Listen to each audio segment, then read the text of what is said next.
from the people I know there, it's not run like our Activision. Our Activision was honestly, you say this and people use these terms and they don't really understand it, but it was really run like a family business. Jim Levy was the head of the family. They treated us and treated all the employees like family. I mean, if some of the women who worked in the business got pregnant, they got time leave, they got paternity leave.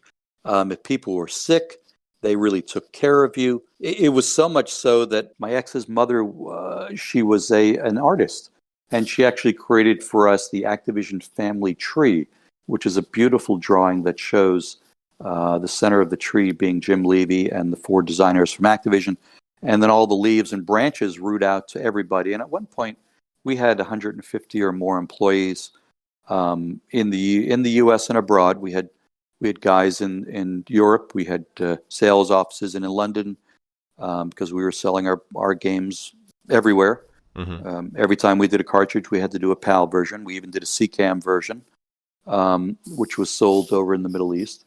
It was very much a family-friendly atmosphere.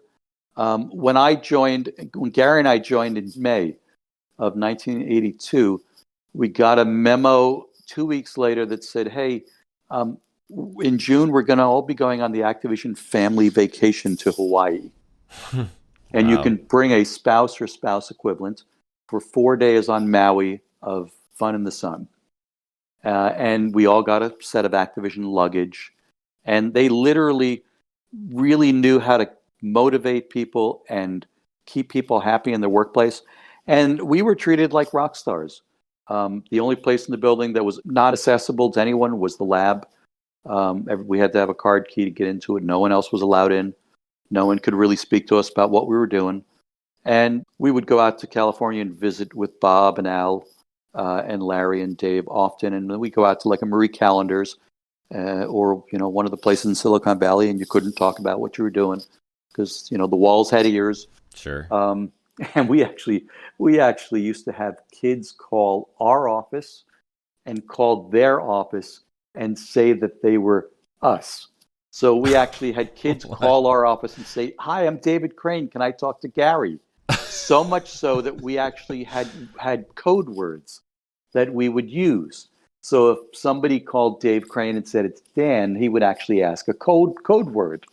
And if it was me, I would respond with the code word, and then we'd sit there and say, "Okay, let's talk about Dave, let me talk about the kernel I'm working on." Wow. That is insane. It was fun stuff. And like them, we would get bags of fan mail. It was good times. And it was, the atmosphere in the office was happy. It was always a place where creativity was king, where suits did not tell you what to do. You really created product, showed it to marketing, and they ran with your concept.